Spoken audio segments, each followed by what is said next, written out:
ప్రభునందు ప్రియులారా, దైవజనుడు పాలయ్య గారి ముందు నేను అనుకునే, ఎందుకంటే వారి యొక్క భక్తి జీవితం, వారి యొక్క అనుభవాలు మాకు ఇంచుమించుగా ఒక 5-6 సంవత్సరాలుగా తెలుసు. 5 సంవత్సరాలు ఉంటుంది. వారితో ఉన్న అనుభవం ఆత్మీయత, దేవుడు వారిని మాకు తండ్రిలాగా, నాయకులాగా మాకు ఇచ్చారని చెప్పారు. హల్లెలూయా, హల్లెలూయా. మీ ఆత్మీయ తండ్రి కాబట్టి మీకంత ఆయన గురించి ఎన్నో తెలిసిన ఏమీ తెలియనట్టుగానే మీరు ఉండొచ్చు. అందరూ పాస్టర్లాగే చెప్పగలిగే మాటలు, దైవ జనులు అంటే దేవునికి జనులకు మధ్యవర్తి. ఇంకా దైవ జనులు ఉన్న ఆ అనుభవాలు నేను చూశాను. అందుని బట్టి నాకు చెప్పలేదు. దేవుని పరిశుద్ధంగా ఉండి దేవుని వాక్యము ధ్యానం చేసుకుందాం.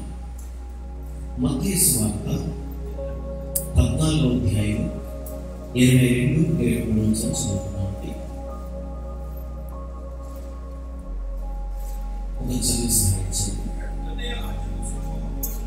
వెంటనే ఆ జన సమూహములను తాను పంపువేనంతలో తన శిష్యులు ధోని ఎక్కి తనకంటే ముందుగా అద్దరికి వెళ్ళవలని ఆయన వారిని బలవంతం చేశారు. ఆయన జన సమూహములను పంపివేసి ప్రార్థన చేయుటకు ఏకాంతముగా కొండ ఎక్కిపోయి సాయంకాలం అయినప్పుడు ఒంటరిగా ఉండేవాడు. ప్రభునందు ప్రియులారా, మన ప్రభు యేసుక్రీస్తు ఈ భూమి మీద 33.5 సంవత్సరాలు నివాసం ఉన్నారని, 3.5 సంవత్సరాలైన పరలోక రాజ్య సంగతులు తెలియజేస్తూ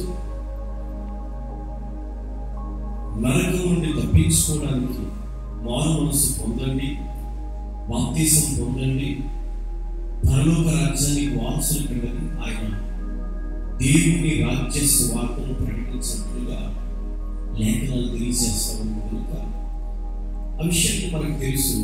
ఆ దినాల్లో మన ప్రభు యేసు ఒక స్థలానికి వస్తే వేల మంది అనుభవించేవారు. అక్కడికి వచ్చిన జనసమూహం వేల మంది అని చెప్పాలి. వ్యాధిగ్రస్తులు, రోగులు, బలహీనులు ఎంతో మంది ఆ స్థలానికి వచ్చి ప్రభు యేసుక్రీస్తు ద్వారా వారు అనేకమైన మేలు పొంది వారు వెళ్ళేవారు. ఆ దినాల్లో ప్రభు యేసు ఆయన శిష్యులు అద్దరికి వెళ్ళవలని ఆయన ముందు జనసమూహాన్ని పంపిస్తాడు. ఎవరు పంపిస్తాడు? జనసమూహాన్ని పంపిస్తాడు. అంటే వేల కొలదిగా ఉన్న ప్రజలకు ఉపదేశం చేశాడు. పరలోక రాజ్య సంగతులు తెలియజేశాడు. పాపక్షమాపణ నిమిత్తం మారు మనసు పొందడం అనేక విషయాలు తెలియజేశాడు. ఆయన సువార్త ప్రకటించాడు, స్వస్థత కార్యాలు చేశారు, అద్భుత కార్యాలు చేశారు. ఇవన్నీ చేసి జన సమూహం తృప్తిపరిచి ఆయన వారిని పంపివేశారు. ఆయన పంపివేసిన తర్వాత తన శిష్యులు బలవంతం చేస్తారు. మీరు ముందుగా, నాకంటే ముందుగా వెళ్ళి అక్కడ ప్రార్థన సిద్ధపరచం. అంటే ఆయన ఉద్దేశం ఏంటంటే వీరు నాతో ఉంటే నేను ప్రార్థన చేసుకోవడానికి సమయం ఉంది. హల్లెలూయా, హల్లెలూయా. దైవజనులతో పంపుకుంటారు. వారు ఉండగా ఆయన వ్యక్తిగతంగా రోదనం చేయడం, ప్రార్థన చేయడం, కొంత సమయం దేవునితో సంపూర్ణంగా గడపలేకపోవచ్చు. ఎందుకంటే మనం ఏదో మాట్లాడుతూ ఉంటాం. శిష్యులు కూర్చుంటే ప్రశ్నించేవారు, శిష్యులు కూర్చుంటే ఏం చేసేవారు? ప్రశ్నించేవారు. అది అలా ఎందుకు చెప్పారు, ఇది ఎలా ఎందుకు చెప్పారు, మేమెందుకు చేయలేకపోయిన అద్భుతాలు, మేమెందుకు చేయలేరు. అంటే సమయం అంతా వారితో గడిపితే దేవునితో వ్యక్తిగత సమయం గడపలేని పరిస్థితి. మన ప్రభుని యేసు ఆ విషయంలో చాలా జాగ్రత్తగా ఆలోచిస్తే మనం దేవునితో ఎంతవరకు గడపగలుగుతున్నాం. ఎందుకంటే దేవుని కుమారుడు యేసు క్రీస్తు దేవునితో సమయం గడపడానికి జనసమూహంలో పంపివేసి వారిని పంపివేసిన తర్వాత ఆయన శిష్యుని బలవంతం చేసి అందరికీ వెళ్ళమని పంపివేసి ఆయన ప్రార్థన చేయడం ఏకాంతముగా కొండకి పోయి సాయంకాలమైనప్పుడు ఒంటరిగా ఉండేను. ఈ విషయంలో చాలా జాగ్రత్తగా మనం ఆలోచన చేస్తే మనం మనుషులతో గడపడానికి ఇష్టపడతాం. ఎవరితో ఇష్టపడతాం? మనుషులతో గడుపుతాం. దేవునితో గడపాలి అంటే మనం సమయాన్ని ఇవ్వడానికి అంతగా ఇష్టపడతాం. ప్రభువైన యేసు వేల మందితో గడిపి ఆయనతో ఉన్న ఆ 12 మందితో కూడా గడిపి ఆయన ప్రత్యేకపడి ప్రార్థనా స్థలం వెళ్ళినటువంటి వాక్యంలో ఆయన ఏకాంతముగా ఉంది. ఏకాంతంగా ఏం చేశాడంటే ప్రార్థన చేయడానికి ఆయన ఏకాంతముగా ఉండేకి ఒంటరిగా ఉండేది అని వాక్యం. అంటే ప్రభువైన యేసు ప్రార్థన చేయవలసిన అవసరం ఉందా అంటే ఉందని చెప్పాలి. ఎందుకంటే పరలోకానికి వెళ్ళాలి అంటే ప్రార్థన చేయవలసిన అవసరం ఉంది.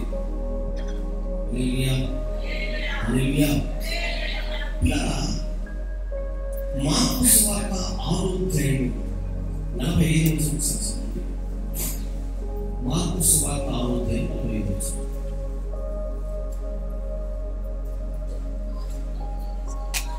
అమ్మా ఆ రొట్టెలు తినేవారు.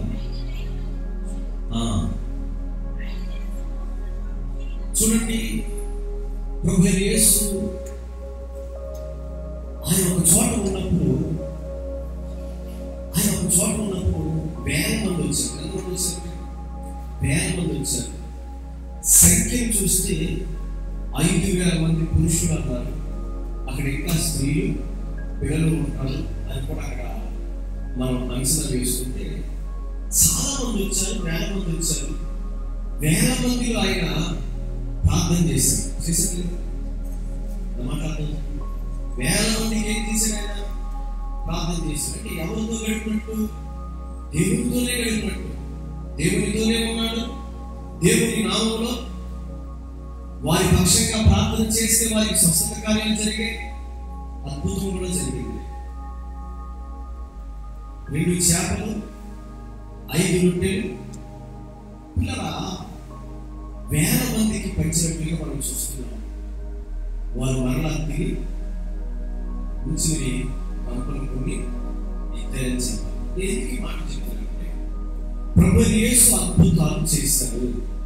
ప్రభువైన యేసు అద్భుతాలు చేయడమే కాదు, చేతులు ఇచ్చి వారికి ప్రార్థన చేసినప్పుడు స్వస్థతలు జరిగాయి. ఆయన మాట ద్వారా స్వస్థత ఉంది. ఆయన చేతుల్లో స్వస్థత ఉంది. ఆయన వస్త్రం చెక్కి ముట్టిన వారు కూడా స్వస్థపరచారు. అయినా ఆయన ప్రార్థన చేయవలసిన అవసరం ఏంటి? అది మన జీవితంలో ఒక ప్రశ్నగా మనల్ని ప్రశ్నించుకోవాల్సిన అవసరం ఉంది. అన్ని అద్భుతాలు చేసిన వాడు, అంత శక్తి కలిగిన వాడు, ఆయన వస్త్రం ముట్టుకుంటేనే స్వస్థత కలిగింది. 12 సంవత్సరాలు ఎంతో మంది వైద్యుల చేత తిప్పలు పడి తమకు కలిగింది వేయపరుచుకున్న రక్తస్రావం కలిగిన స్త్రీని యేసు ప్రభువు వారి వస్త్రం చేయకూడదు. ఏమిటంటే స్వస్థత. ఇలా యేసు ప్రభువు వారు జనసమూహాన్ని పంపివేసి ఆయన చేసిన కార్యం ఏంటంటే ప్రార్థన. చదవడం మాట ఒకసారి చదవండి. 6:45 మార్కు సువార్త. ఆయన జనసమూహమును పంపివేయుటలో ధోని ఎక్కి అద్దరినున్న బెత్సైదాకు ముందుగా వెళ్ళి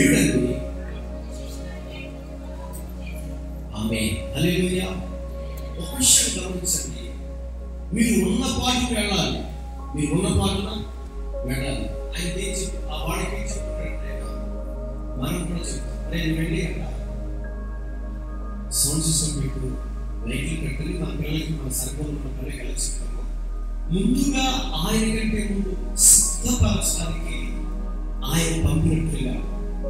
ఎందుకంటే నేను ప్రార్థన చేసుకోవాలి, నేను ఒంటరిగా ఉండాలని చెప్తాను, ఏమంటారు, అదే ఉప్పు దాకా ప్రార్థన చేసే కదా అవసరం. ఎందుకంటే జ్ఞానం కలిగి ఉండాలి, జ్ఞానం కలిగి నుంచి ప్రార్థన చేసే అదే ప్రార్థన కదా అనుకుంటున్నాను తప్ప నా వ్యక్తిగత జీవితాన్ని నా దేవునికి వెల్లడి చేయాలి.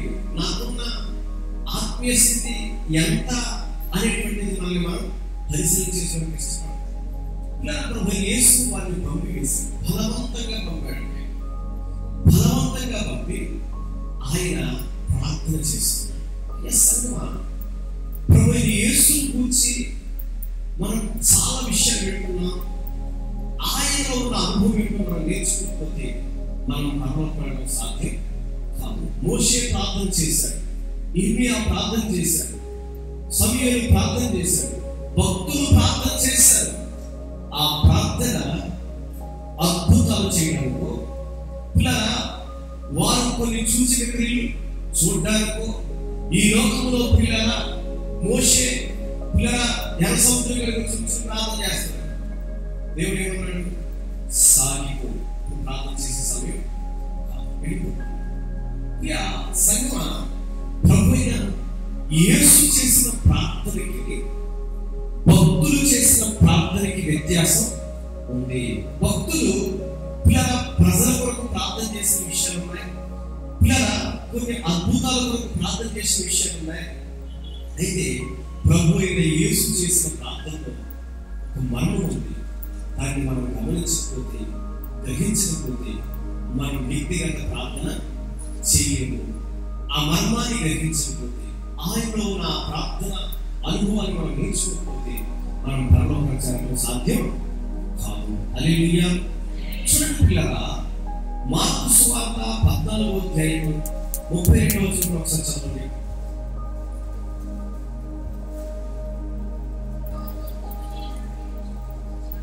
వారు గెత్సెమనే అనబడిన చోటుకు వచ్చినప్పుడు ఆయన, నేను ప్రార్థన చేసి వచ్చే వరకు మీరు ఇక్కడ కూర్చోండి తన శిష్యులతో చెప్పి పేతురును, యాకోబును, యోహానును వెంట పెట్టుకుని పోయి మిగులని భ్రాంతి నందులకును చింతాక్రాంతులకును ఆయన ప్రార్థన ప్రారంభించండి. హల్లెలూయా. ప్రభువుకి ఆ విషయం గమనించండి. ప్రభు అయిన యేసు తన శిష్యులతో ఎక్కడికి వెళ్ళి గెత్సెమనే తోటకు వెళ్ళాడు. అందులో చూడండి, గెత్సెమనే తోటకు వెళ్ళి ఆయన తన శిష్యులతో వెళ్ళాడు. ఆ శిష్యులు కొందరిని పిల్లరా ఆ గెత్సెమనే తోట మధ్య భాగంలో నుంచి లేకపోతే ప్రారంభ స్థలంలో నుంచి కానీ ఆ తోటలోనికి వెళ్ళిన తర్వాత వారి మీద ఇక్కడ ప్రార్థన చేయండి. కొందరిని ప్రత్యేకించుకున్నాడు. పేతురు, యోహాను, యాకోబు. ప్రభువు పిల్లరా ఆయన ఎక్కడికి వెళ్ళినా వారి ముగ్గురు ఆయన వెంటే ఉండేవారు. ఆ విషయాన్ని గమనించి, ఒకటి సమూహంతో ప్రార్థన చేశాడు, శిష్యులతో కలిసి ప్రార్థన చేస్తున్నాడు. అయితే ఆ శిష్యులు కూడా కొంత ప్రత్యేకపరిచి ఆయన మరలా ముందుకు వెళ్తున్నాడు. ఎవరితో వెళ్ళాడు? పేతురు, యోహాను, యాకోబుతో ఆయన ముందుకు వెళ్ళాడు. ఈ విషయం చాలా జాగ్రత్తగా ఆలోచించేస్తే, ఒకటి పిల్లరా శిష్యులు అన్నారు. శిష్యులకు ఆయన శిష్యులు అప్పటికే ఒకడు ఇస్కరియోతు యూదా అనేవాడు రొట్టె ముక్క చేత పట్టుకుని వెళ్ళి పిల్లరా అతను ప్రభు యేసును అమ్మేయడానికి వెళ్ళిపోయాడు. యేసును అప్పగించడానికి వెళ్ళిపోయాడు. నీకు ఎంతమంది ఉన్నారు? 11 మంది ఉన్నారు. 11 మందిలో ముగ్గురిని ఆయనతో చేర్చుకుని మిగిలిన ఎంతమంది వచ్చారక్కడ? అమ్మా 80 మంది ఉన్నారు. ఆ విషయం నా మాట కొంచెం గమనిస్తే అందులో సత్యం కాదు. ఈ 80 మంది నుంచి మీరు ఎటువంటి ప్రార్థన చేయండి అని 3 వ్యక్తులు మరికొంత దూరం తీసుకుంది. ఆ 3 వ్యక్తుల మీరు ఎటువంటి ప్రార్థన చేయండి. ఆయన మరికొంత దూరం ప్రార్థన చేస్తారు. ఏమని ప్రార్థన చేస్తున్నారు, ఎందుకు ప్రార్థన చేస్తున్నారు అనే విషయాన్ని ఒకసారి గమనించాలి. అప్పుడు ఆయన నా ప్రాణము మరణమగునట్టుగా దుఃఖములో ఉండి ఉన్నది, దుఃఖములో మునిగి ఉన్నది. మీరు ఎక్కడ ఉండి మెరుగుగా ఉండండి వారితో చెప్పి కొంత దూరం సాగిపోయి నేల మీద పడి సాధ్యమైతే ఆ గడియ తన యొక్క నుండి తొలగిపోవాలని ప్రార్థించుచు, నాయనా తండ్రి నీకు సమస్తము సాధ్యమే, ఈ గిరి నా యొక్క నుండి తొలగించు. హల్లెలూయా, హల్లెలూయా. ఈ వచనాన్ని మనం చాలా జాగ్రత్తగా ఆలోచిస్తే సమూహంతో ప్రార్థన చేస్తారు, సంఘంతో ప్రార్థన చేశారు. సంఘం ఏమంటే ఆయన శిష్యుడు, సంఘం ఆయన శిష్యుడు. సమూహంతో ప్రార్థన, సంఘంతో ప్రార్థన. ఇలా ఆయనతో ఆత్మీయంగా ఉండి ఆయన పరిచర్య చేసిన వారు ఎవరంటే పేతురు, యోహాను, యాకోబు. ఆ ముగ్గురిని కూడా వేరు చేసి ఆయన ఒంటరిగా ప్రార్థన చేయడం ప్రారంభించాడు. ఎందుకంటే హెబ్రీయులకు రాసిన పత్రిక 5వ అధ్యాయం 7వ వచనం ఎందుకు అనే విషయాన్ని మనకు అర్థమవుతుంది. హెబ్రీయులకు రాసిన పత్రిక 5వ అధ్యాయం 7వ వచనం, శరీరధారి అయిన దినములలో మహారోగంతో కన్నీళ్లతో తన్ను మరణం నుండి రక్షింపగల వారికి ప్రార్థనలు యాచనలు సమర్పించి భయభక్తులు కలిగినందున ఆయన అంగీకరించాడు. ప్రభువులా మరణము నుండి రక్షింపగల వారికి ప్రార్థన. ప్రభు ఏం చేస్తాడు? తను మరణం నుండి రక్షింపగల వారికి ప్రార్థన చేస్తాడు. వ్యక్తిగత ప్రార్థన దేనికోసం? ఇల్లు కోసం, పొలం కోసం, స్థలం కోసం చేసే ప్రార్థనలు వేరు. నరకం నుండి తప్పించుకుని నిత్య జీవానికి చేరాలంటే ఏ ప్రార్థన ఉండాలి? వ్యక్తిగత ప్రార్థన, ఏకాంత ప్రార్థన ఉండాలి. ప్రభు యేసు ఆయన ప్రార్థనా స్థలం నింపుతూ ఉంటాడు. ఏమి చూడండి, మార్కు సువార్త 1వ అధ్యాయం 37వ వచనం. మార్కు సువార్త 1వ అధ్యాయం 37వ వచనం. ఆయన పెందలకి లేచి ఇంకను చాలా చీకటి ఉండగానే బయలుదేరి అరణ్య ప్రదేశములకు వెళ్ళి అక్కడ ప్రార్థన చేయించుతాడు. ఆయన శిష్యుడు వెతుక్కుంటూ వచ్చాడు. వెనక మాట్లాడు, దీన్ని మిమ్మల్ని వెతుక్కుంటున్నాం.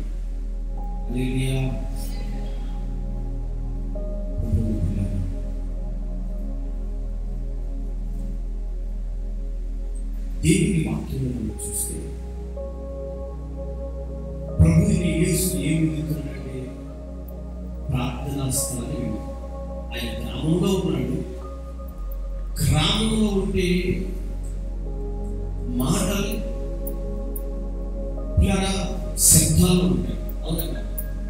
మన ఇంట్లో ప్రార్థన చేస్తుంటే పక్కన టీవీ కూడా మనకి ఓన్లీ ప్రార్థనే వస్తుంది. లేదా మన ఇంట్లో ఒకవేళ మన పిల్లలు కూడా అలాగే చేస్తూ ఉంటారు, మాట్లాడుతూ ఉంటారు. అలాంటి సమయంలో ప్రార్థన వస్తారు. కానీ ప్రభువైన యేసు సమయాన్ని వెతికేవాడు, స్థలాన్ని వెతికేవాడు. ఆయన ప్రార్థన చేయడానికి అరణ్యంలోకి వెళ్ళాడు. గ్రామం అరణ్యంలోకి వెళ్ళాడు. వాక్యాన్ని మనం సరిగా గమనించగలిగితే ప్రార్థనా స్థలాన్ని ఆయన వెతికాడు, ప్రార్థనా సమయాన్ని వెతికాడు. ఆయన దేవునితో ఒక గొప్ప అనుభవాన్ని కలిగిన ప్రార్థనా జీవితాన్ని. ఎందుకంటే తన్ను మరణం నుండి రక్షింపగలవానికి, తన్ను మరణం నుండి రక్షింపగలవానికి ఆయన ప్రార్థనలు, యాచనలు, విజ్ఞాపనలు తండ్రికి సమర్పించిన వాక్యంలో ఆయన చేసిన ఆ ప్రార్థన, ఆయన చేసిన ఆ విజ్ఞాపన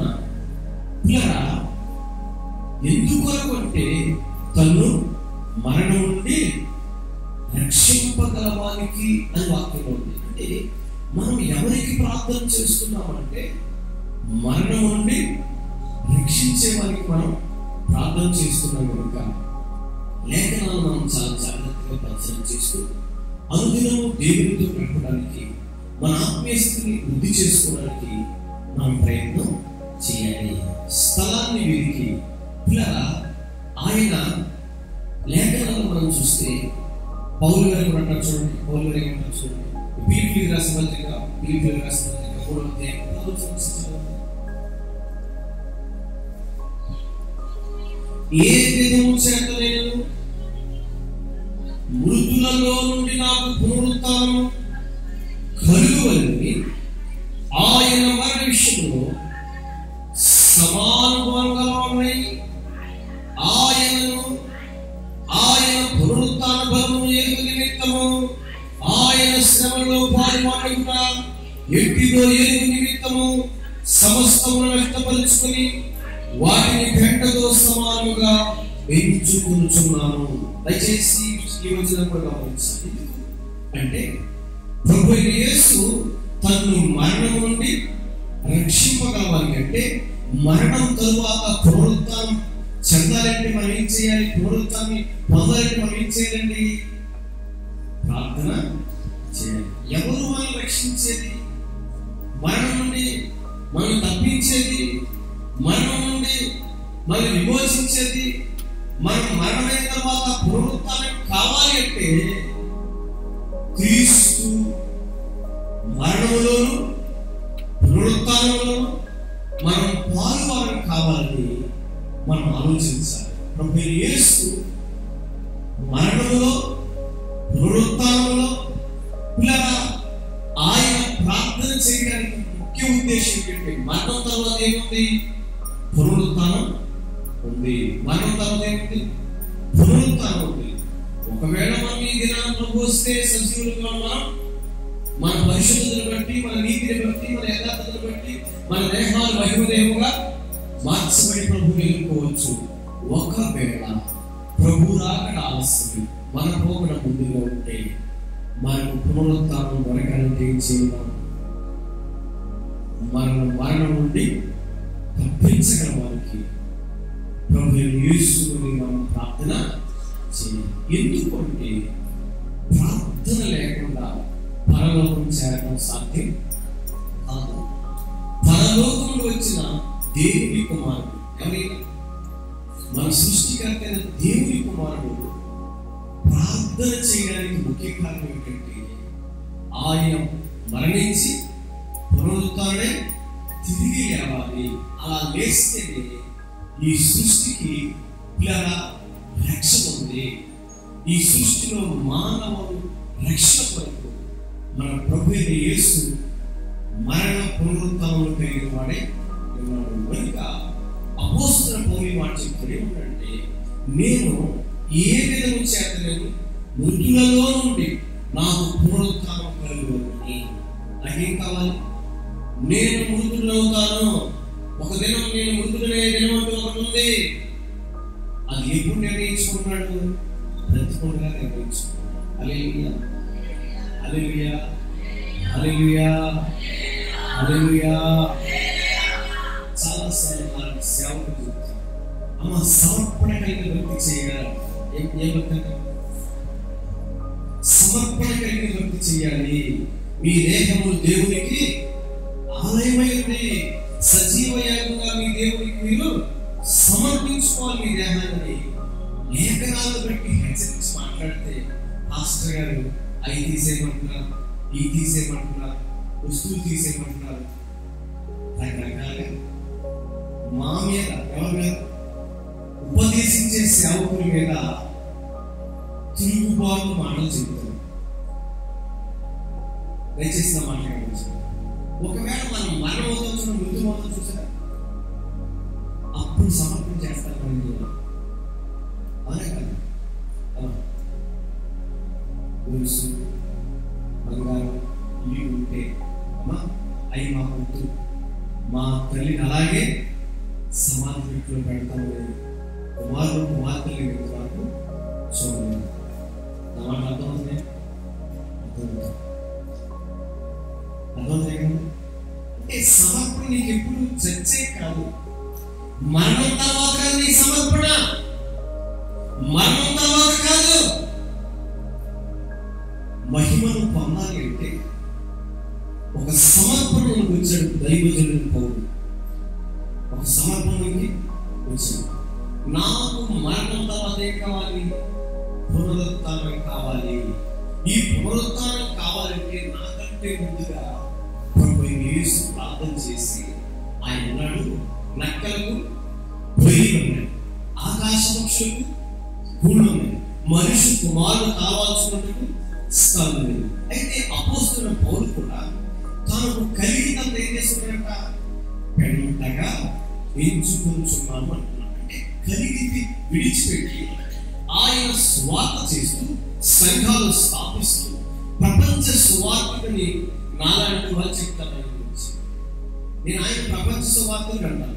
కొన్ని ఖండాలు తిరిగి ఆయన సువార్త ప్రకటించి సంఘాలు స్థాపించాడు. సంఘమా ఎందుకు మాట చెప్తున్నారంటే పౌలు గారిలో ఉన్న సమర్పణ ఏంటో తెలుసా? ఇదంతా వ్యర్థం, ఇదంతా పెంటతో సమానం, కానీ నాకు కావాల్సింది తెలుసా? మృతులలో నుండి నాకు పునరుత్థానం కావాలి. మృతుడు అయిపోయే చెప్తున్నా, మృతుడు కాకుండా చెప్తున్నాడా? సజీవుడుగా ఉండగానే మృతుడయ్యే దినం అంటూ ఒకటి ఉంది. అది ఏ దినమో నాకు తెలియదు, కానీ మరణానికి ముందు కానీ నేను నా మహిమ కలిగిన దేవుడితో ఒక సహవాసం కలిగి, ఒక సమర్పణ కలిగి నేను ప్రార్థన చేయాలని తాను నిర్ణయించుకుని చెబుతున్న మాట ఏంటంటే, క్రీస్తు శ్రమలో నేనేమై ఉన్నాను? పాల్గొన్నాను. క్రీస్తు ప్రభువా, క్రీస్తు ఏం చేశాడంటే ఆయన శ్రమ పడ్డాడు. ఇలా అద్భుతాలు జరిగాయి, ఆశ్చర్య కార్యాలు జరిగాయి, సమూహంతో ప్రార్థన జరిగింది, సంఘముతో ప్రార్థన జరిగింది. ఆయన ఒంటరిగా ప్రార్థన చేశారు కనుక యేసు ప్రభు ఆ మాట చెప్పగలిగాడు, ఆ మాట చెప్పగలిగాడు, తన క్రియలని చూపించగలిగాడు. ఏం చేశాడు? ఆయన ఏకాంతముగా ప్రార్థన చేస్తున్నాడు. ఆయన ఏకాంతంగా ప్రార్థన చేయడం, ఆయన ఏకాంతంగా ప్రార్థన చేయడమే కాకుండా శిష్యులకు ప్రార్థన నేర్పిస్తున్నాడు. మీరు ఇక్కడ ప్రార్థన చేయండి. ఆయన వెనుక ఉన్నవారితో కూడా మాదిరి చూపించి ఆయన ఒంటరిగా ప్రార్థన చేస్తారు. అప్పుడు వీళ్ళు ఏం చేస్తారు? ఎనమండుగులు ప్రార్థన చేయాలి, ముగ్గురు ప్రార్థన చేయాలి, ఆయన వల్లే మేము కూడా ప్రార్థన చేయాలి. తోమా అనేటువంటి వ్యక్తి వేలు పెట్టి చూస్తేనే నమ్మను అన్న వ్యక్తి ఈ భారతదేశానికి ఒంటరిగా వచ్చి సేవ చేసి సంఘాలు స్థాపించాడు. ఇది ఎవరి వలన అంటే ప్రభువు యేసు ఒంటరి ప్రార్థన చేయడం మీరు చూశారు. ఏం చేశారు? శిష్యులు చూశారు. ప్రపంచానికి వాళ్ళు పిల్లరా సువార్త ప్రకటించారు. వాళ్ళు 12 మందిగా పిల్లరా వారు ఉన్నప్పుడు ఒకడు అప్పగింపబడి పిల్లరా శోధింపబడి మరణమైపోయినప్పటికీ మిగిలిన 11 మందిలో మొత్తం చేసుకుని వారు చేసిన సేవ విస్తారమైనదని చెప్పాలి. హల్లెలూయా. విస్తారమైన సేవ. ప్రపంచానికి వారు 12 మందిగా వారు బయటకు వచ్చి ప్రపంచానికి వారు స్వార్థను ప్రకటించారు. వారిని కొంతమంది ప్రభు యేసు వెళ్ళిపోయిన తర్వాత ఒక 120 మంది వారితో కలిసి ప్రార్థన చేశారు. ఎందుకు మాట చెప్తారంటే మేము ఏం చేయలేం అనుకోలేదు వాడు, మాకు దేవుని కృప ఉంది. పౌలు గారు అంటాడు, శ్రమపడేది నేను కాదు, కష్టపడేది నేను కాదు, నా దేవుని కృప తోడైంది. దయచేసి సంగమా మనం నేర్చుకోవాల్సింది, ప్రభు యేసు తను మరణం నుండి రక్షింపగల వారికి ఆయన ప్రార్థన యోచన చేశారు. అయితే మనం కుటుంబ ప్రార్థన చేస్తాం, సంఘ ప్రార్థన చేస్తాం, సభలకు వెళ్ళి ప్రార్థన చేస్తాం. అంటే వేల మంది సమూహంలో 2-3 గంటలకు వచ్చి ప్రార్థన చేసుకుంటున్నాం. సంఘంలో వచ్చి 2-3 గంటలు మనం ప్రార్థన చేస్తాం. అంటే వాక్యం వింటున్నాం, ప్రార్థన చేస్తున్నాం, ఆరాధన చేస్తున్నాం. ఈ సమయం అంతా మన మధ్యలోనే గడుపుతున్నాం. కుటుంబంగా కూర్చొని ప్రార్థన చేస్తాం. కుటుంబం ఏం చేస్తాం? మనం ప్రార్థన చేస్తాం. అయితే ఏకాంత ప్రార్థన మనకి నాకు చాలా కాలం ప్రార్థన లేదు. భక్తి అర్థం కాదు. వాక్యం మనం ధ్యానిస్తున్నప్పుడు మన హృదయంలో క్రియ చేయనప్పుడు మనం చేయడం. కానీ భక్తుల అనుభవాలు లేక మనకు రక్షణను నిత్య జీవానికి నేనే మార్గం సత్యం జీవం అని చెప్పిన యేసు క్రీస్తును మనం వెంబడించాలి. అందుకని కోరుకుంటాం, క్రీస్తు అడుగు జాడను మనం నడవాలంటాడు. భక్తులు చెప్తున్నారు, క్రీస్తు యేసులకు కలిగిన మనసు మనకు కూడా కలిగింది. అది ఏ మనసు ఉందంటే ఒంటరిగా దేవుడితో గడపాలి. ఎందుకంటే మరణం నుండి రక్షించగల వారికి పౌలు గారు కూడా మాట చెప్తున్నాడు, పునరుత్థానం కావాలి నాకు, మరణం అంటూ ఉంటే నాకు ఉంది. క్రీస్తుకు పునరుత్థానం ఉంది. క్రీస్తు వల్ల నేను మరణించాలి, పునరుత్థానం చెందాలి. అయితే మరణానికి ముందు, పునరుత్థానానికి ముందు నేనేమంటున్నానంటే శ్రమలో నేను పాల్గొంటాను. పౌలు ఏం చెప్తున్నాను? శ్రమలలో నేను పాల్గొనైతేనే మరణంలో పాల్గొంటుంది, క్రీస్తు యొక్క పునరుత్థానం నాకు పాల్గొంటుంది. క్రీస్తు కొరకు శ్రమ పడే పథకం దైవజనులు చెప్పారు. దైవజనులు వ్యక్తిస్తారు ఆదివారం ముందు పంపిస్తుంటే వాళ్ళ చక్కగా వాక్యం వినేవారు. వాళ్ళు గొప్పవాళ్ళు వినేవారు. ఏమైనారు? ఎందుకంటే నీ వ్యక్తిగత జీవితాన్ని నీ దేవుడికి నువ్వు సమర్పించుకోకుండా, వ్యక్తిగత ప్రార్థన లేకుండా, దేవుని మీద ఆధారపడకుండా, మనకి పెద్ద కూర పెట్టారు, భోజనం కూర పెట్టారని రొట్టెలకు వచ్చారు. ప్రభు యేసు ఆయన జనసమూహంతో భోజనాలు పెట్టేవారు. కడుపు నిండేది, ఉన్నతమైన బోధ ఉపదేశం జరిగేది, వాళ్ళ వ్యాధులు పోయేవి, వాళ్ళ అద్భుతాలు జరిగేవి. కానీ కొన్ని చోట్ల ప్రభు యేసు కనపడకపోతే యేసు లేరా అది కూడా వాళ్ళు మాట్లాడేవాళ్ళు. అంటే దానికోసం వాళ్ళు ఎందుకు వచ్చారంట? రొట్టెల కోసం వచ్చారు. రొట్టెల కోసం వచ్చే వాళ్ళు పరలోకం చేయడం సాధ్యం. వేల మంది వచ్చారు, కానీ నిలబడింది ఎవరు? 120 మంది మాత్రమే ఒక గదిలో నిలబడ్డారు. సగమా వేల మంది స్వస్థత పొందారు, వేల మంది అద్భుతాలు చూశారు, వేల మంది ఆహారం తిన్నారు, వేల మంది పోషింపబడ్డారు. 120 మంది మాత్రమే సంఘముగా చేరారు, సమూహముగా చేరారు, ప్రార్థనలు యోచన చేశారు, పరిశుద్ధాత్మతో నింపబడ్డారు.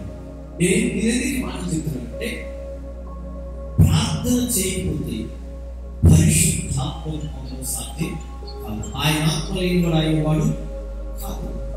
పరిశుద్ధాత్మను మనం నడిపించాలంటే ప్రార్థన అవసరం. రెండోది వ్యక్తిగత ప్రార్థన చాలా అవసరం. ఆయన స్థలాన్ని వెతుకుతున్నాడు. వాస్తవానికి మనం పిల్లల ప్రార్థన చేయాలంటే మనకి ఎన్నో ఇబ్బందులు, ఎంతో మంది చుట్టూ ఉంటారు. అలాంటప్పుడు మనం ఏం చేయాలంటే పిల్లల స్థలాన్ని వెతకాలి. చాలా మంది బంధువులకి వెళ్తే బయటికి వెళ్తారు. బంధువులకి వెళ్తే డైలీ అంటే వాళ్ళకి వాక్య ధ్యానం లేదు, ప్రార్థన చేయడం కూడా వారికి సాధ్యం కాదు. కారణం ఏంటంటే వాళ్ళ చుట్టూ వాళ్ళని బంధువులు బట్టి బంధువులు పెరుగుతుంది, ఆత్మీయత తగ్గుతుంది, పరిశుద్ధత తగ్గుతుంది. అందుకనే ప్రభు యేసు శిష్యులతో ఉన్నప్పటికీ వారిని కూడా వేరు చేసి ఆయన పరలోక సంబంధమైన మహిమను పొందడానికి, పునరుత్థానం కొరకు, మరణమును జయించడానికి, తను మరణం రక్షించగలవారికి ఏం చేసినట్ట ప్రార్థన చేశారు. ఆయన విధేయత నేర్చుకున్నాడు. ఎప్పుడు రాసిన 5వ అధ్యాయంలో చూస్తే ఆయన ఏం నేర్చుకున్నాడు? విధేయత నేర్చుకున్నాడు. అంటే విధేయత నేర్చుకోవడానికి ప్రార్థన అవసరం. విధేయత నేర్చుకోవడానికి ప్రార్థన అవసరం. ప్రసంగం అవసరం లేదా అంటానికి కుదరదు. వాక్యము ప్రార్థన లేకపోతే పరలోకం. వాక్యం నిన్ను నడిపిస్తుంది, ప్రార్థన నేను కనపరుస్తుంది, ప్రార్థన నేను ప్రభువుతో ఐక్యపరుస్తుంది. దేవునితో మనం మాట్లాడటం ప్రార్థన. దేవుని వాక్యం చదవడం, దేవుడు మనతో మాట్లాడు. వాక్యం చదువుతుండగా దేవుడు తన ఆత్మ ద్వారా మనల్ని సంధించి ఆ వచనం ద్వారా మనతో మాట్లాడతాడు. మనం ప్రార్థన చేస్తున్నామంటే దేవునితో మనం మాట్లాడతాం. హల్లెలూయా, హల్లెలూయా. దయచేసి గమనించండి. అంటే మనం చూడండి, ఫిబ్రవరి రాసిన పత్రిక 5వ అధ్యాయం చూడండి. శరీరధారి దినములలో మహారోగంతోను కన్నీళ్లతోను తన్ను మరణము రక్షింపగలవానికి ప్రార్థనలను యాచనలను సమర్పించి భయభక్తులు కలిగినందున ఆయన అంగీకరింపబడు. ఆయన ఎవరంట? అక్కడ చక్కని మాట పౌరులుగా తెలియవస్తుంది. ఎదురు సంఘానికి ఈ మాట చెప్తే ఏంటంటే, ఆయన కుమారుడై ఉండి తాను పొందిన శ్రమల వలన విధేయతను నేర్చుకున్నాడు. అంటే తాను కుమారుడే, కానీ ఏం పడాలి? శ్రమ పడాలి. శ్రమ లేకపోతే సింహాసనమే లేదు. సింహాసనాన్ని విడిచొచ్చాడు. ఆయన ఎక్కడాడు? తండ్రి కుడి పార్శ్వమున ఆయన కూర్చుని ఉన్నాడు. ఆయన ఒక సింహాసనం ఉంది. తండ్రి కుడి పార్శ్వమున కూర్చున్న వ్యక్తి దేవుని శక్తి, దేవుని కుమారుడు యేసుక్రీస్తు. ఆయన పరలోకం నుండి భూమికి వచ్చాడు. పిల్లల ఆయన మరలా పరలోకానికి చేరడం ఆయన ఏం చేస్తున్నాడు? విధేయత నేర్చుకుంటాడు. ఏం నేర్చుకుంటాడు? అవిధేయులు దేవుని రాజ్యంలో ప్రవేశించరు. అవిధేయులైన వారి మీదకే దేవుని ఉగ్రత దిగి వస్తుందని వాక్యంలో ఉంది. ఎవరి మీద వస్తుంట? అవిధేయులైన వారి మీదకి దేవుని ఉగ్రత దిగి వస్తుంది. అంటే ఆయన కుమారుడైన కూడా ఆయన చేసే ప్రార్థన విజ్ఞాపన ద్వారా, తాను పొందిన శ్రమల ద్వారా ఆయన విధేయతను నేర్చుకున్నాడు. కనుక ఈ సాయంకాల సమయాన్ని మనం ఎవరిమైనా కావచ్చు, మనం ఎక్కడి వారు మాత్రం కావు. ఈ భూమి ఆకాశం తీర్చిపోయినటువంటి ఉంది. మనం ఎక్కడి వారము కావు. కానీ మనం ఎక్కడి వారమో గుర్తుంచుకోగలిగితే ప్రభువైన యేసు ఎప్పటికప్పుడు ఏం చేసుకుంటున్నాడు? అప్పటికప్పుడు తను పరీక్ష చేసుకుంటూ ఎలా ఏమంటున్నాడు ఆయన గురించి? ఈయన ఏ దోషం నాకు కనబడలేదు. పాపుల మధ్య కూర్చున్నాడనే పాపం అంటకుండా తన పరిశుద్ధతను కాపాడుకుంటూ ఏకాంత ప్రార్థన, ఒంటరి ప్రార్థన చేస్తూ తను మరణం రక్షింపగలిగే దేవునికి తను అప్పగించుకుంటూ ఎప్పటికప్పుడు ఆయన తన పవిత్రతను కాపాడుకుంటూ ఉన్నాడు. హల్లెలూయా. ప్రవక్త అయ్యో, నేను అపవిత్రమైన పెదవులు కలవాడు, అపవిత్రమైన జనుల మధ్య ఉన్నాను. అంటే ప్రతి మనిషి పిల్లల వ్యక్తిగతంగా పవిత్రత కలిగి ఉండాలి. అంటే వ్యక్తిగత ప్రార్థన అవసరం. మనం బయటికి వెళితే ఎక్కడికి వెళ్తున్నాం?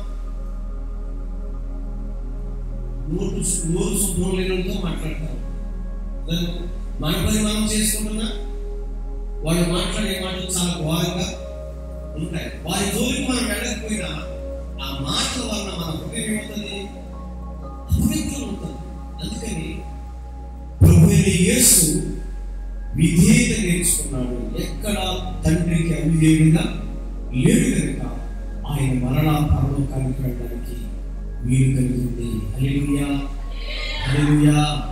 కనుక ఏకాంత ప్రార్థన అనేది చాలా అవసరం. కారణం ఏంటంటే మరణమును పునరుత్థానమును మనం కలిగి వారంగా ఉండాలి అంటే ఆయన శ్రమలో మనం పాల్గొనబడి ఉండాలి. ఆయన ప్రార్థనా జీవితాన్ని మనం కలిగి వారంగా ఉండాలి. హల్లెలూయా, హల్లెలూయా. లూకాసు సువార్త 5:16 చూడండి. 5:16.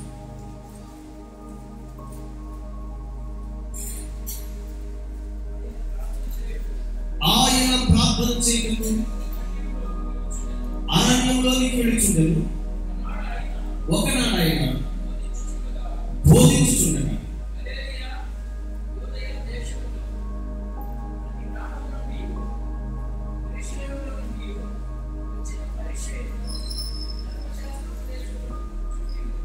ఆమె చూడండి ఆయన ఏం చేస్తారు? అరణ్యంలోకి ఎత్తుకెళ్ళాడంట ప్రార్థన. ఆయన అరణ్యంలోకి వెళ్ళడానికి కారణం ఏంటంటే ప్రార్థన చేయడానికి. లూకాసు సువార్త 6:10 లూకాసు సువార్త 6:10 ఆ దినమున ఆయన ప్రార్థన చేయటకు కొండకు వెళ్ళి దేవుని ప్రార్థించుటకు రాత్రి గడిపెను. ఉదయమైనప్పుడు తన శిష్యులు పిలిచి వారిలో 12 మందిని ఏర్పరిచి ఆమేన్, హల్లెలూయా.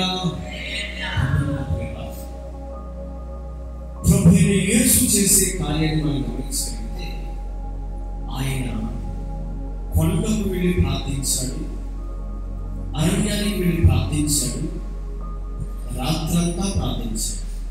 ఏం చెప్పండి? ఆయన ఎక్కడ అలసిపోయి రెస్ట్ తీసుకున్నాడు. మనం ఏం పని చేసుకుంటాం? పని చేసి వచ్చి చక్కగా స్నానం చేసి చేస్తాం. మన విశ్వాసం సంగతిస్తాం.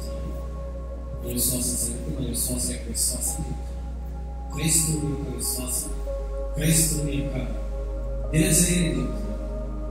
సాయంకాలం అయినప్పుడు చక్కగా వచ్చి పూజ చేస్తాం. ఒకవేళ కుటుంబ ఆరాధన చేసుకునే వ్యక్తులు కూడా వాళ్ళు పెంచుకోవడానికి చెప్పలేదు. వాళ్ళు కొంత సమయం తీసుకుని ప్రార్థన చేస్తారు. బాగా అలసిపోయిన వాళ్ళైతే వచ్చి పూజ చేసిన తర్వాత దేవాన్ని అడిగి చూసుకుంటారు. ఉదయం సాయంకాలం కాపాడు. అందుకే మీకు చూస్తాను ఈ రాత్రంతా మీరు నా ప్రార్థన క్షణము నా కుటుంబాన్ని వివరించారు. యేసు నామములో ప్రార్థన చేస్తున్నాను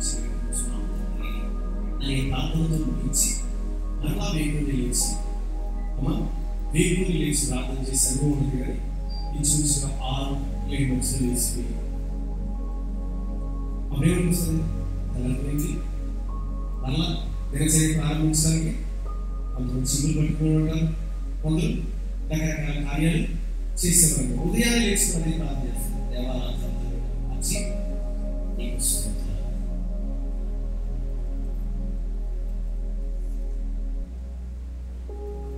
మరలా దినచర్య ప్రారంభిస్తారు.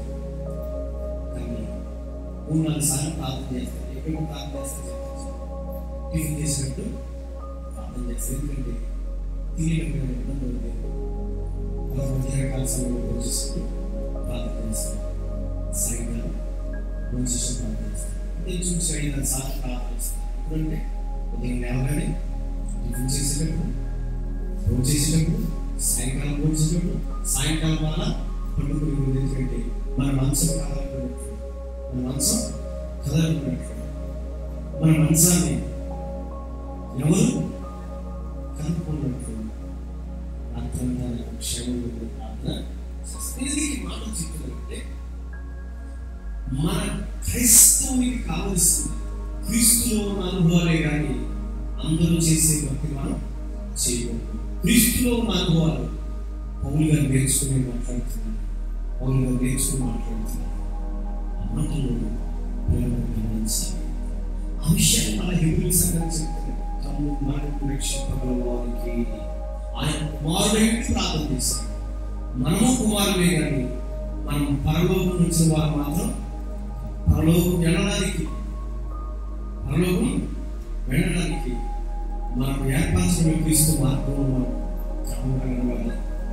క్రీస్తులో ఉన్న అనుభవాలు నేర్చుకోవాలి. క్రీస్తు చేసిన భక్తి జీవితాన్ని మనం కలిగి ఉండాలి. క్రీస్తులో అనుభవాలు లేకపోతే, క్రీస్తులో ఉన్న ఆ ఆత్మీయత మనం నేర్చుకోకపోతే మనం దేవునికి విధేయులు కావు. విధేయులు కావాలి అంటే ఆయన కుమారుడిని ప్రార్థన చేశాడు. మనల్ని కూడా దేవుడు ఉంటాడంటే ఆయన కుమారులుగాను కుమార్తెలుగా మనల్ని స్వీకరించినట్టుగా మాట్లాడుతున్నాడు.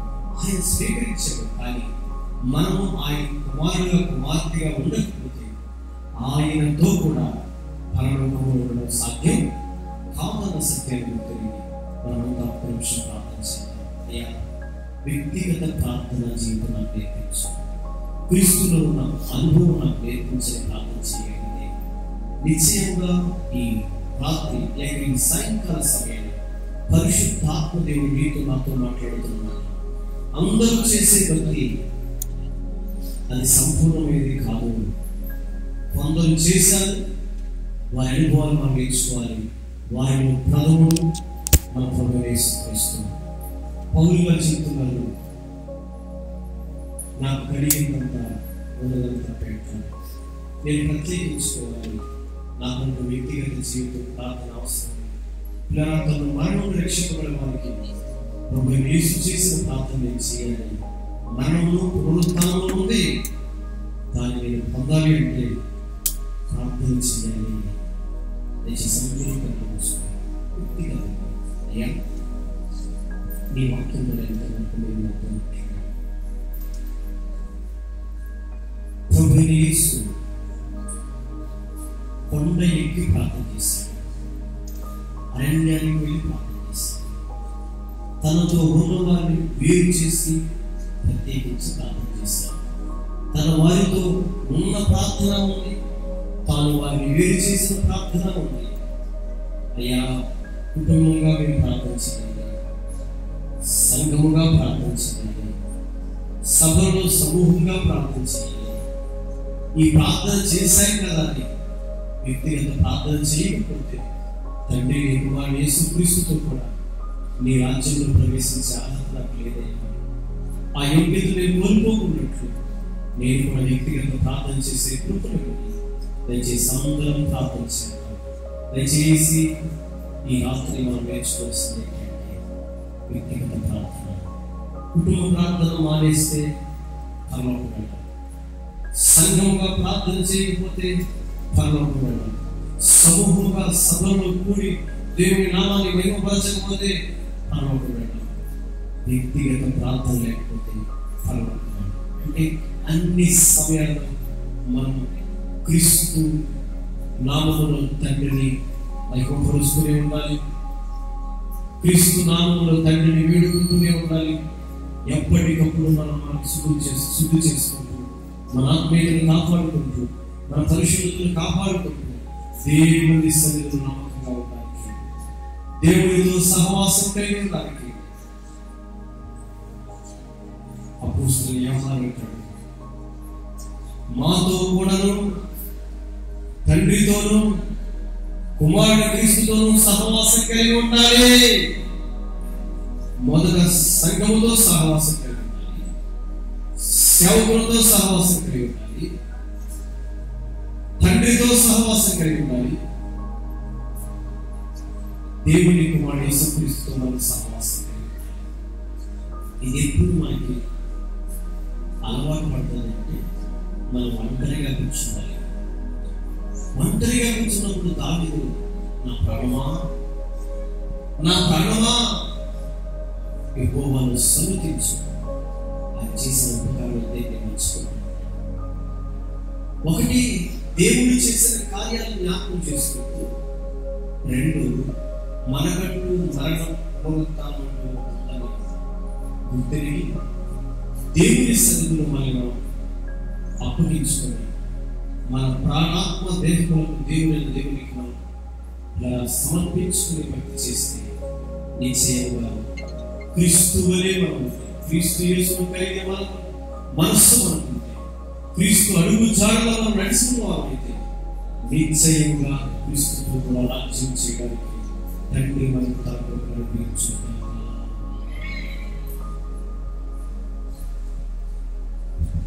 ప్రేమ కలిగిందంటే వాత్సల్యం కూడా దైవమా మీకు స్తోత్రాలు అయ్యా. తెలుపులమైన మమ్మల్ని మీరు ప్రేమించి, ఏ యోగ్యత లేని మమ్మల్ని మీరు ప్రేమించి, దైవమా నశించిన నరకానికి వెళ్ళిపోవలసిన మమ్మల్ని మీరు ప్రేమించి, మీ కుమారుడు యేసుక్రీస్తు లోకానికి పంపి మాకు అనుగ్రహించిన రక్షణ మేము నిర్లక్ష్యం చేసుకుంటున్నాం. నిశ్చయముగా క్రీస్తువులే ఉండకు, క్రీస్తు యేసు కలిగిన మనసు కలిగిన వారుగా, క్రీస్తు యేసుతో తండ్రి సహవాసం కలిగిన వారుగా ఉండాలి. క్రీస్తు తండ్రి మేము దాసులు, నీ కుమారుడు క్రీస్తుతో కూడా నీ నిత్య రాజ్యానికి అయ్యా మేము వారసుల వరకు తగిన కృపను మీరు అనుగ్రహించండి. ప్రార్థనలు నేర్పించండి తండ్రి, పరిచర్య చేసే నేర్పించండి. నిశ్చయముగా తండ్రి ఏకాంత ప్రార్థన చేస్తూ, దైవమా మాకంటూ మరణం ఉంది, మరణాన్ని గెలిచి పునరుత్థానం పొందాలి అంటే క్రీస్తు పడిన పాటలు పొందులైన వాడిని పొందుతున్నారని పౌలు గారు చెప్పింది కనుక మేము కూడా తండ్రి అట్టి శ్రమలో పాల్గొంటాం. నీ కుమారుడు యేసుక్రీస్తు పునరుత్థాన బలమును మేము మాకు మీరు అనుగ్రహించండి. అట్టి పునరుత్థాన బలము కొరకు నిరంతరం ఏకాంత ప్రార్థన చేస్తూ, వ్యక్తిగత ప్రార్థన చేస్తూ, సమూహంతో ప్రార్థన చేస్తూ, సంఘముతో ప్రార్థన చేస్తూ, దైవజనులతో ప్రార్థన చేస్తూ, ఆత్మీయతను కాపాడుకుంటూ, సంఘంలో నమ్మకంగా కుటుంబ ప్రార్థన చేస్తూ మమ్మల్ని మేము తండ్రి నీకు అప్పగించుకుంటూ, నశించిపోతున్న నీ ప్రజల క్షేమం కొరకు ప్రార్థిస్తూ, మా ఆత్మ రక్షణ కొరకు నమ్మకమైన సృష్టికర్త మా ఆత్మ మీకు అప్పగించుకుని మీ సన్నిధిలో నమ్మకస్తులుగా ఉంటూ మమ్మల్ని అందరూ మీరు బలపరచుకుంటున్నారు. కృతజ్ఞతాస్తుతులు చెల్లించుకుంటూ ఈ రాత్రి విన్న వాక్యం నిష్ప్రయోజనం కాకుండా మీరు కట్టి ఫలించుకుంటూ కృపతో చేరిన ప్రతి కుటుంబాన్ని మీ చెల్లికి అప్పగిస్తుంది. ఈ రాత్రి అందరికీ రాలేకపోయారు వారందరూ తండ్రి అయ్యా నీ కృపను పొందడానికి అయ్యా అనుదిన స్తోత్రార్పణ చెల్లిస్తూ, అయా సంఘ క్రమాన్ని పాటిస్తూ, నీ ఒక కూటాలను అయ్యా వెంబడిస్తూ, నిశ్చయంగా నీ కుమారుడు యేసుక్రీస్తు అడుగు జాడవేస్తూ దైవజనులను ఆత్మీయ అనుభవాలు నేర్చుకుంటూ విధేయత కలిగిన వారే నిత్య రాజ్యానికి వారసులు సహాయం కలిగించండి. అంతేందుకు నన్ను తండ్రి చేయకు మమ్మల్ని అందరికీ చేతులకు అప్పగించుకుంటూ యేసు నామములో ప్రార్థన చేసి స్తుతించి వేడుకొంచున్నాము తండ్రి. ఆమేన్. మన ప్రభువైన యేసుక్రీస్తు వారి కృపయు పరమ తండ్రి ప్రేమయు పరిశుద్ధాత్మ అన్యోన్య సహవాసం ఇప్పుడు ఎల్లప్పుడూ ప్రభు కుటుంబాలందరికీ తోడే సదా సహాయం చేయగాక. ఆమె అపవాదికి నాశనం కలుగుగాక. ప్రభు క్రీస్తు యేసు నామములో మహిమ కలుగుగాక. ఆమేన్. ఆమేన్.